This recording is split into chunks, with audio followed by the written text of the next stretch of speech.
Muito bem, amigo do programa Brasil Consciência. Nós vamos conversar agora com o pesquisador Miguel Monteiro, do INPE, e ele é o autor da nota técnica sobre a situação do Covid-19 na região metropolitana do Vale do Paraíba e Litoral Norte, com as recomendações para as ações futuras. Miguel, muito boa tarde aí por você ter, muito obrigado por você ter nos atendido. Boa tarde. E explica para a gente, para o nosso telespectador, o que essa nota está propondo, no que ela se baseou. Boa tarde, João. Obrigado pela oportunidade. Então, começar só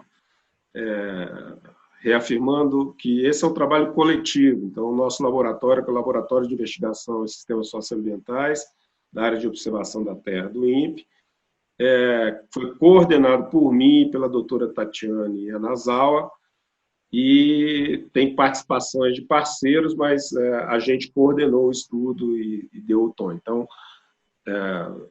esse é o primeiro contexto desse estudo. Segundo, por que a gente fez esse estudo. O laboratório tem, há muitos anos, quase 15, 20 anos, trabalhado nas questões relacionadas à saúde pública e saúde coletiva, e também aos estudos urbanos, e tem uma agenda que se desenvolve em 3 eixos, que a gente chama hoje de saúde, território e desenvolvimento. Então, com a crise sanitária da Covid-19, a gente tem um problema grande que envolve, de fato, esses 3 elementos: saúde, território e desenvolvimento. Por um lado, porque no pós-pandemia e as questões da dimensão econômica que essa crise tem. No momento, a gente resolveu tratar com uma questão que foi se tornando cada vez mais séria, e no momento uma questão muito séria, que é se, dada a natureza desta crise sanitária, da Covid-19, se decisões individuais de municípios poderiam comprometer o enfrentamento à Covid-19. Hoje o motivo de eu estar aqui conversando com vocês em relação ao decreto, né, a extensão da quarentena decretada pelo governador João Dória. Porque, mais uma vez, o governo do estado de São Paulo não levou em consideração as características de cada cidade e de cada região. Foi uma decisão linear do governador, que implementou através do decreto a sua extensão da quarentena, não considerando o trabalho feito pelos prefeitos, o trabalho feito por cada cidade, a realidade de cada cidade e os números de cada cidade. E nós vivemos numa região metropolitana.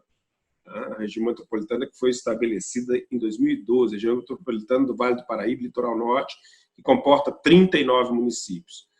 E nós vivemos essa experiência como municípios que são, de certa forma, deveriam ter um papel de protagonismo regional e que começaram a tomar certas medidas unilateralmente, ou olhando somente para as suas próprias condições. E a nossa pergunta foi se você poderia ter uma política de enfrentamento à Covid que não observasse a sua situação nesse sistema de 39 cidades, 39 municípios que convivem na região metropolitana. E por isso a gente desenvolveu o estudo. O estudo leva em consideração rotas de mobilidade regional, trabalhadores que têm que se deslocar entre uma cidade e outra. Esse seria o fator assim, primordial para as cidades maiores, atraindo pessoas para depois levar vírus para outros municípios menores? Não exatamente, mas esse é um dos fatores importantes.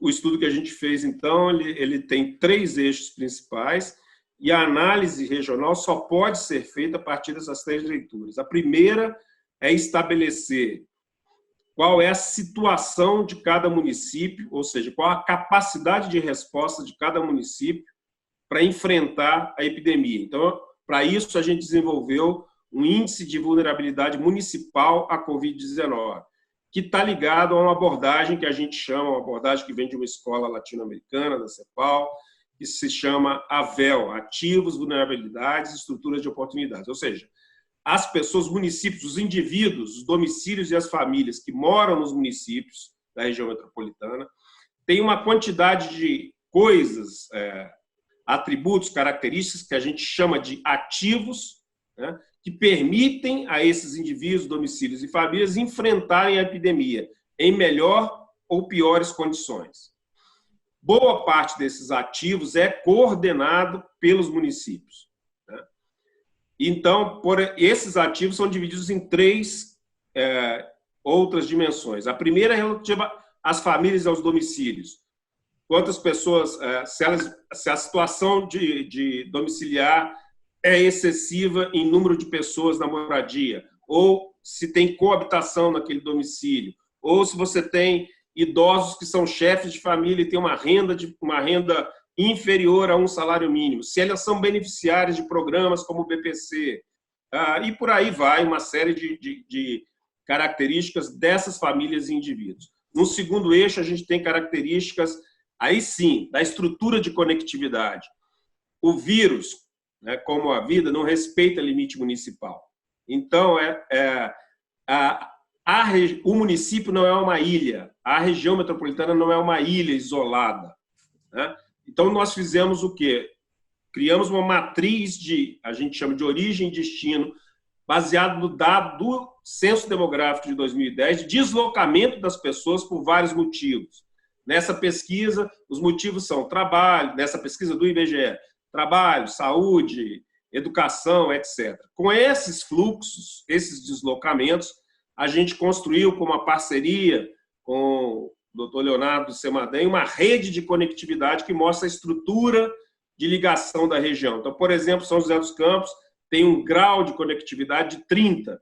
Ele se conecta diretamente com 30 outros municípios através desses deslocamentos.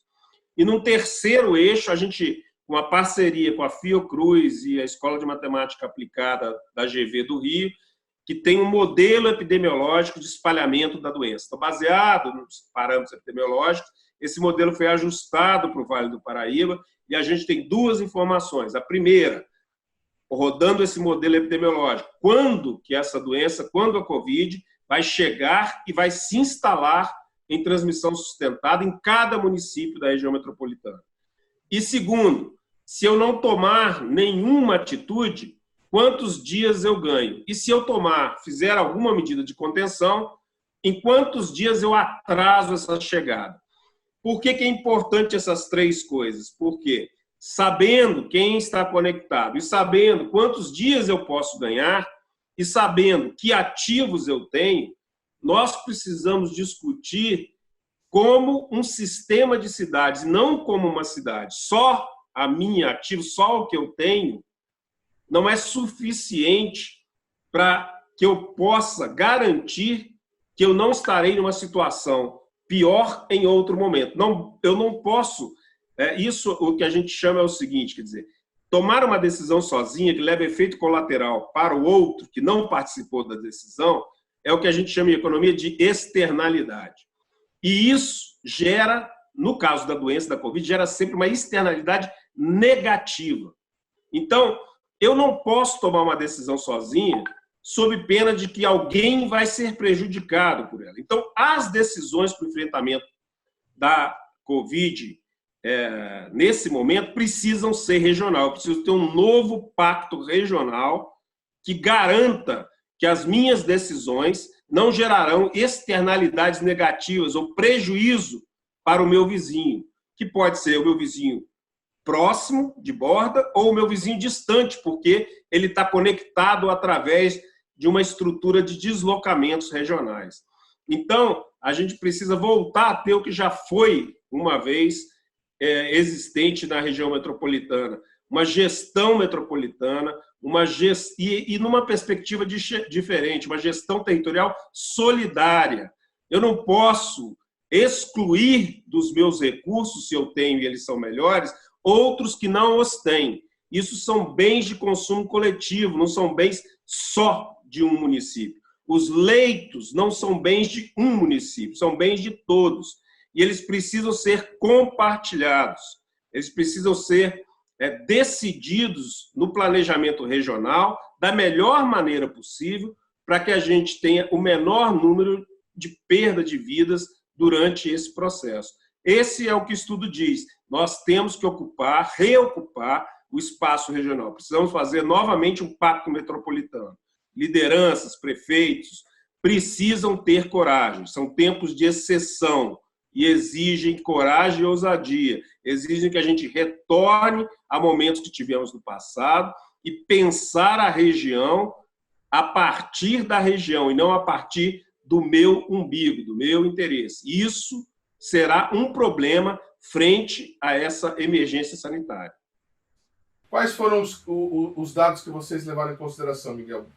Então, a nossa lógica de montar um índice de vulnerabilidade é essa aqui. Ela envolve 3 dimensões, que a gente chama de ativos. O que as famílias têm, os domicílios, o que o território tem e o que o sistema de saúde tem.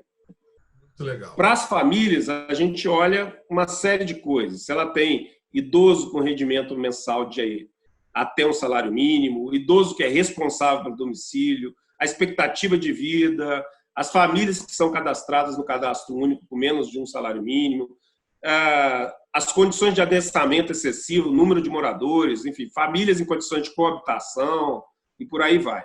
No território, a gente olha água, esgoto, mas também a situação de serviço. Quer dizer, é intermitente, não é intermitente, tem paralisações, não tem e tal. E nos ativos de saúde, que a gente chama, nós vemos os leitos por 1.000 habitantes, a proporção de leitos que são do SUS e que são do setor da saúde suplementar, as unidades móveis SAMU por 10.000 habitantes, respiradores em uso e ventiladores, médicos, proporção de médicos do SUS e médicos da saúde suplementar, a população que é beneficiária de plano de saúde que não é, enfim, esses são os elementos que vão garantindo os ativos de enfrentamento desses indivíduos e famílias. Com isso, na verdade, a gente chega naquele mapa que você mostrou primeiro. E, por exemplo, aqui, o que a gente vai ver é que essa régua, maior vulnerabilidade, né? Menor vulnerabilidade, mais verdinho, quer dizer que eu tenho maior acesso àqueles ativos, ou seja, eu tenho melhores condições naquelas dimensões. Maior vulnerabilidade quer dizer que eu tenho menor acesso a leitos, menor acesso aos programas de renda, menor acesso à habitação, é isso que está dizendo aqui. Então, quando eu trabalho com esses indicadores, eu vou situar cada território, cada município, em torno dessa medida que expressa essa capacidade maior ou menor de acessar esses ativos. Por isso, a gente vê essa diferença. A região ela tem muita desigualdade de acesso em relação a esses ativos. Tem gente que tem mais, tem gente que tem muito menos. E isso é muito importante para a gente saber na hora de discutir como vai enfrentar a epidemia. Então, é isso. A gente pode ver, por exemplo, isso muda em relação aos ativos domiciliares. Eu mudo a minha configuração, porque uns são melhores, outros piores. Em relação ao territorial, em relação ao sistema de saúde. Somando esses 3, a gente vai ter um índice sintético que mostra a situação média de cada um deles em relação a acesso ou não. Um pode estar mais bem preparado no setor, menos em outro. Por isso que é importante decompor o índice na hora que a gente pensa numa medida. Então, é isso. E aí, eu posso mostrar aqui a conectividade que a gente vai mostrar. Então, isso aqui mostra como é que a região inteira está conectada, né? Então, 19 cidades possuem um grau maior do que 10, ou seja, 19 cidades se comunicam com 10 outras diretamente, além de cidades que são roteamento. Isso não é uma ilha, nós estamos todos conectados por deslocamentos. Além de estar conectado com regiões que são centros dispersores, São Paulo, Campinas, Rio de Janeiro, Belo Horizonte. Tá? E cada cidade dentro dessa região está conectada com várias outras. Aqui, por exemplo, a gente está vendo Campinas. Bom, aqui são os centros externos que têm conexão, mas aqui a gente pode ver, por exemplo, São José, que faz conexão com 30 outros municípios da região metropolitana.